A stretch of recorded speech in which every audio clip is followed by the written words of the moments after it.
সাহিত্যিক জীৱনত অহাৰ পিছত কিবা দুখ পাইছে নেকি মনত বা বিশেষ কিছু গভীৰ মানুহে দুখ পায় সেইবোৰ কিবা আছে নেকি অলপ শ্বেয়াৰ কৰিব বেয়া যিবোৰ বস্তু সেইবোৰত আকৃষ্ট হৈ আছে বৰ্তমানৰ এই যিবোৰ উঠি অহা প্ৰজন্মবোৰ সেইসকল এইবোৰ ভাল নাচায় আচলতে বহুত কম চায় সাহিত্যিক মাতো আপুনি বিনোদন ভাবে নেকি নে এটা সামাজিক দায়িত্ব বুলি ভাবে আপুনি বহুতে আপোনাক দেখিবলৈ পোৱা যায় যে বাছনি কৰি লৈছে আচলতে বহুতে ফলো কৰে আপোনাক বহুতে চাই থাকে আপোনাক বাছনি কৰি লৈছে কিছু লোকে সেইসকলক আপুনি কি ক'ব নমস্কাৰ মোৰ নাম ৰিজুমণি দেৱী আমাৰ ঘৰ নগাঁৱৰ হেনচত ফেচবুকত আমাৰ আচলতে জোনাকী কবি সন্মিলন নামৰ এটা কবিতাৰ গ্ৰুপ আছে সেই গ্ৰুপটোৰ মই সম্পাদিকা হিচাপে কাম কৰি আছো আমাৰ লগত অতীজৰ পৰা ৰূপক মজুমদাৰ তেখেত সভাপতি হিচাপে কাৰ্যনিৰ্বাহ কৰি আছে আৰু আমাৰ লগত বিভিন্ন কবি আৰু সতীৰ্থ আছে মই লিখি ভাল পাওঁ কবিতা লিখো গল্প লিখো অলপতে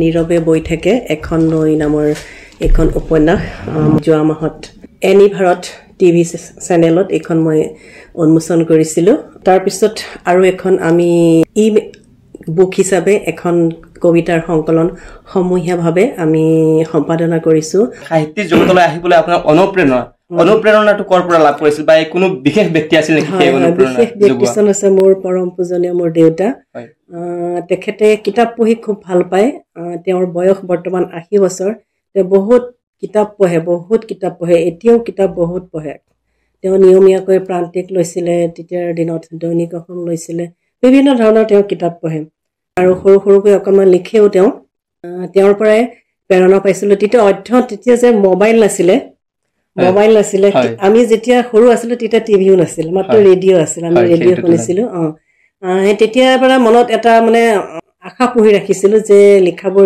বিভিন্ন লেখকসকলৰ লেখাবোৰ পঢ়ি মই এনেদৰে লিখিব লাগে মনত এটা আশা পুহি ৰাখিছিলোঁ এতিয়াৰ দৰে তেতিয়া জনপ্ৰিয়তা মানে মানুহবিলাকৰ মাধ্যম নাছিলে মঞ্চখন কম আছিলে মই যেতিয়া নগাঁও মহাবিদ্যালয়ত স্নাতক দ্বিতীয় বৰ্ষৰ ছাত্ৰী আছিলোঁ তেতিয়া হোষ্টেলত আছিলোঁ বিস্ময়ৰ প্ৰিয় বন্ধু শিতানত মই নাম পঠাইছিলোঁ যে বিতুপাতৰ মডেল হিচাপে কেতিয়াবা ছবি পঠাইছিলোঁ এনেধৰণৰ কামবোৰ কৰি মই তেতিয়া খুব ভাল পাইছিলোঁ কিন্তু সেই আজিকালি যেনেকৈ বিখ্যাত মানুহবোৰ এতিয়া আমি সদায় একেলগে লগ পাওঁ নিতৌ লগ পাওঁ প্ৰতিখন মঞ্চতে তেতিয়া সেই সকলৰ নাম আমি শুনিছিলোঁ তেখেতলোকক কেতিয়াও লগ পোৱা নাছিলোঁ লগ পোৱাৰ এটা আশ্বাস থাকে মানে সপোন যিবোৰ মানুহৰ লগত থাকে এতিয়া যোগাযোগৰ ব্যৱস্থা ইমান নাছিল এতিয়া মাধ্যমটো ডিজিটেল হোৱাৰ কাৰণে সহজ হৈ পৰিছে আপোনাৰ যিটো প্ৰথম যিখন ৰচনা হৈছিল সেইখন আপোনাৰ কেনেধৰণৰ উন্মোচন হৈছিল বা সেই অভিজ্ঞতা কেনেধৰণৰ আছিল পোহৰৰ উৎস বিচাৰি নামৰ প্ৰথমখন মোৰ কবিতাৰ সংকলন কলঙৰ পাৰৰ সাহিত্য সংস্কৃতিৰ মঞ্চ নামৰ আমাৰ এটা গ্ৰুপ আছিলে সেই গ্ৰুপটোৰ মই এডমিন আছিলোঁ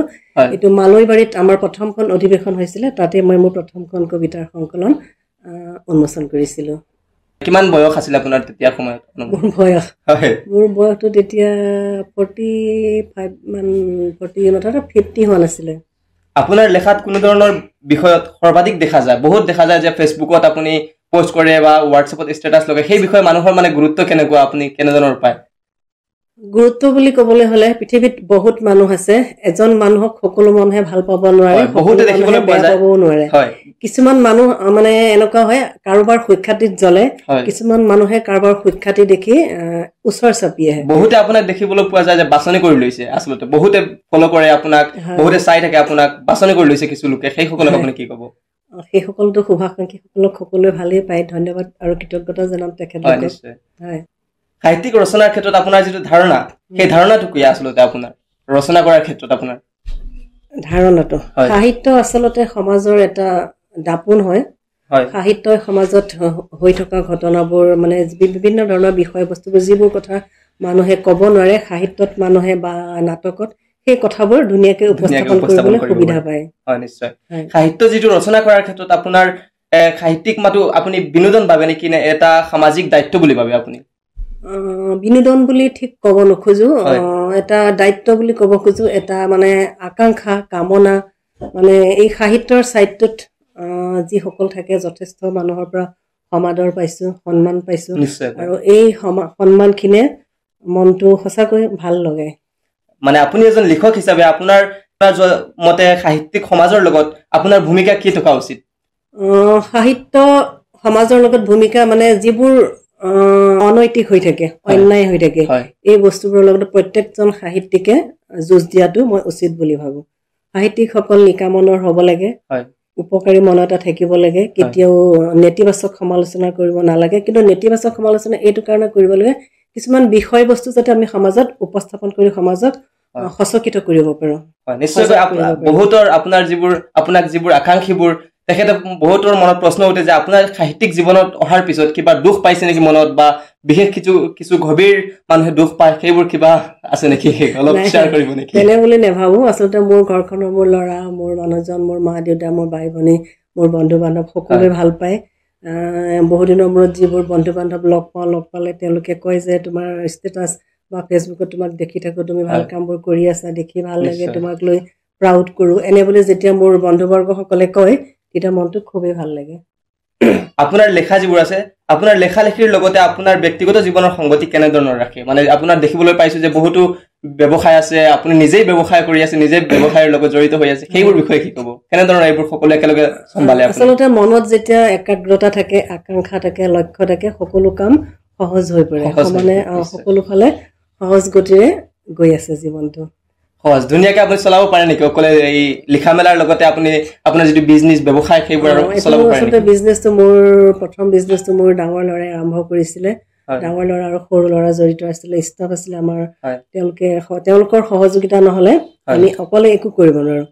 সাহিত্য জগতত যেনেকৈ মই অকলে এটা গ্ৰুপত অকলে একো কৰিব নোৱাৰো, বহুত মানুহ লাগে, ঠিক তেনেকৈ এটা ব্যৱসায় কৰিবলৈ, এখন ঘৰ চলাবলৈ এজন মানুহে অকলে নোৱাৰে, প্ৰত্যেকৰে সহযোগিতা আছে।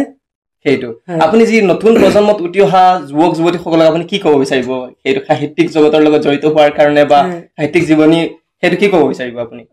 যেনে তোমালোকে নতুন প্ৰজন্মৰ যুৱক হয়, তোমালোকে এতিয়া আমাৰ লগত জড়িত হৈ আছা, তোমালোকৰ পৰা আমি শিকিব লগা বহুত আছে, আমাৰ পৰা তোমালোকে শিকিব লগা বহুত আছে, হয়নে? শিকিব লগা মানুহে ডাঙৰৰ পৰাও শিকিব পাৰে, সৰুৰ পৰাও শিকিব পাৰে, হয়নে? শিকাটো সকলোৰে পৰা শিকিব পাৰে বুলি মই ভাবো। কি উপদেশ দিব আপুনি উঠি অহা প্ৰজন্মসকলক? বৰ্তমান যুগত কি বুলি কম এতিয়া, এই উপদেশ দিব পৰাকৈ তেনে একো নাই। প্ৰত্যেকে সৎ পথেৰে চলিব লাগে, সৎ কাম কৰি আগবাঢ়ি যাব লাগে, নিজৰ মাজত সততা বজাই ৰাখিব লাগে, নেতিবাচক ছাইডত নগৈ যোগাত্মক ছাইডত সকলো যাব লাগে, তেনেদৰে মই পৰামৰ্শ কৰিব খোজো। ভৱিষ্যতে সাহিত্যৰ ক্ষেত্ৰত কিমান পৰিকল্পনা আছে আপোনাৰ? আপুনি কি ধৰণৰ নতুন প্ৰয়াস ল'ব বিচাৰে? নতুন প্ৰয়াস মানে উপন্যাস আৰু এখন লিখাৰ মানে পৰিকল্পনা কৰি আছো, আৰু এখন মই লিখি আছো বৰ্তমান।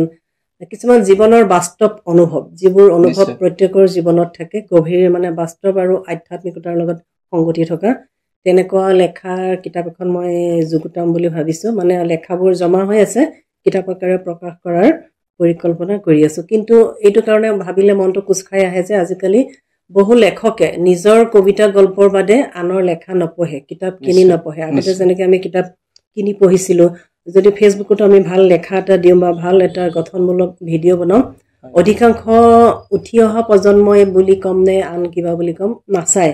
কিন্তু এই যে আল্টু ফাল্টু কিবা কিবি সাধাৰণ কিবা ভাত খোৱা বা কিবা এটা ফুৰিবলৈ যোৱা বা কিবা এটা কৰাকে দিয়ে, সেই বস্তুবোৰক প্ৰাধান্য দিয়া। মানে আপুনি ক'ব বিচাৰিছে যে বেয়া যিবোৰ বস্তু সেইবোৰত আকৃষ্ট হৈ আছে বৰ্তমানৰ এই যিবোৰ উঠি অহা প্ৰজন্মবোৰ, সেইসকল এইবোৰ ভাল নাচায়। আচলতে উঠি অহা প্ৰজন্ম সকলো নহয়, ইয়াৰ ভিতৰত বয়সস্থও থাকিব পাৰে। উঠি অহা প্ৰজন্ম সকলো যে বেয়া পথেৰে গৈছে এইটো কেতিয়াও ক'ব নোৱাৰো। উঠি অহা প্ৰজন্মই ইমান ধুনীয়া ধুনীয়া ৰিজাল্ট কৰি ভাল কোনোবা ডাক্তৰ হৈছে, কোনোবা অফিচাৰ হৈছে, কোনোবাই ইমান ভাল ৰিজাল্ট কৰিছে, সকলো বিপথে গৈছে বুলি কেতিয়াও ক'ব নোৱাৰো। ইয়াৰ মাজৰ পৰা কিছু হৈছে, কিছু ভাল হৈছে, বেয়াতকৈ ভালৰ অংশীদাৰ বেছি আছে বুলি মই ক'ব পাৰো, বিচাৰো। বৰ্তমান আপোনাৰ সাধাৰণ জীৱন কেনেধৰণৰ গৈ আছে বা আপুনি কেনেধৰণৰ সময় অতিবাহিত কৰে? এই ব্যৱসায়ৰ লগত কিবা আছে নেকি নতুন চিন্তাধাৰা? সাধাৰণ জীৱন মানে কি বুলি কওঁ, মোৰ দুটা ল'ৰা, দুজনী বোৱাৰী। বৰ্তমান তেওঁলোক দিল্লীত কৰ্মৰত হৈ আছে। আমি ঘৰত মোৰ মিষ্টাৰ আৰু ময়ে থাকো, আৰু আমাৰ লগত সহযোগিতা আগবঢ়া যিসকল তেওঁলোক আমাৰ ল'ৰা ছোৱালীৰ দৰে, তেওঁলোকৰ সহায় সহযোগিতা বা তেওঁলোকৰ ওচৰত কৃতজ্ঞতা স্বীকাৰ কৰো। তেওঁলোক নহলে আমাৰ জীৱনটো চাকৈ অচল। এটা কথা ক'ব বিচাৰিছো, মই পাহৰি গৈছো আগতেই, আপোনাৰ মিষ্টাৰ যিজন কি কৰে বৰ্তমান অৱস্থাত, কেনেধৰণৰ আছে? তেওঁ সৈন্য বাহিনীৰ বিষয়া হিচাপে কাম কৰিছিলে। 2019 চনত আমি চাকৰিৰ পৰা ৰিটায়াৰ হৈ আহি পেলাই ইয়াতে আমি বসবাস কৰোঁ। তাৰ আগতে অসমৰ বিভিন্ন ঠাইত আমি আচলতে কৰ্মৰ খাতিৰত বাস কৰিব লগা হৈছিল। 3 বছৰ মূৰে আমাৰ আচলতে পষ্টিং হৈছিলে। ল'ৰা ছোৱালীবোৰ তাতে জন্ম হৈছিল, ডাঙৰ হৈছিলে। তাৰপিছত আহি মানে এখন গ্ৰছাৰী দোকান খুলি ব্যস্ততাৰ কাৰণে মানুহক জীয়াই থাকিবলৈ বহুত টকাও লাগে। তথাপিতো তেওঁলোক আমি মানে দুইজনে মিলি সেই গ্ৰছাৰী দোকানখন চলাই আছোঁ। যেতিয়া ল'ৰাহঁত আমাক সমৰি থৈ বাহিৰলৈ গ'ল, দিল্লীলৈ গ'ল, তেতিয়া তাৰপিছত সেই গ্ৰছাৰী দোকানখন আমি বন্ধ কৰি এই যিখন দোকান আমি দুইজনে চলাই আছোঁ। ৰয়েল কেনেল অফ আছামখন আমি চলাই আছোঁ, ধুনীয়াকৈ চলি আছে। অসমৰ বিভিন্ন ঠাইৰ পৰা, নৰ্থ ইষ্টৰ পৰা আহে বহু বিভিন্ন কাষ্টমাৰ। ইয়াত কুকুৰ মেকুৰীৰ মানে ট্ৰিটমেণ্ট কৰা হয়, জীৱ জন্তুৰ ট্ৰিটমেণ্ট কৰা হয়। তেওঁলোকৰ এচেচৰি বিভিন্ন বস্তুবোৰ ইয়াত পোৱা যায়, খানাৰ পৰা ধৰি তেওঁলোকৰ বেল্ট আদিৰ পৰা, বাচন বৰ্তন, বিচনাৰ পৰা ধৰি বিভিন্ন ধৰণৰ। এইবোৰ আচলতে আমাৰ ডাঙৰ ল'ৰাই এই অনুষ্ঠানটো জন্ম দিছিলে। আমি বৰ্তমান চলাইহে আছো। মানে ক'বলৈ গ'লে অলপ অতি কম সময়ৰ ভিতৰত আমি ইণ্টাৰভিউটো লৈছো, কিন্তু ইমানে দীঘল এটা প্ৰচেছ। মানে এজনী লেখিকা, তেখেতে কবিতা লিখে, সময় পালে লিখনিবোৰত ব্যস্ত হৈ থাকে, আকৌ তেখেতৰ নিজৰ ব্যৱসায় আছে, নিজৰ পৰিয়াল আছে, সকলোৰ লগতে খাপ খাই চলা এজনী মানে কবি। তেখেত বহুত চিন্তাধাৰা, বহুত গভীৰ। আচলতে দেখিবলৈ গ'লে সকলো ফালে তেখেতৰ যিবোৰ ভূমিকা বহুত ভাল দেখা পোৱা যায়। বহুতে তেখেতক আঁকোৱালি লৈছে আৰু আপোনালোকেও হয়তো নিশ্চয় চিনি পায় তেখেতক। আজি তেখেতৰ এই সাক্ষাৎকাৰত আপোনালোকৰ কেনেধৰণৰ লাগিছে এই সাক্ষাৎকাৰ, কি আপোনালোকে কমেণ্ট বক্সত জনাবলৈ নাপাহৰিব।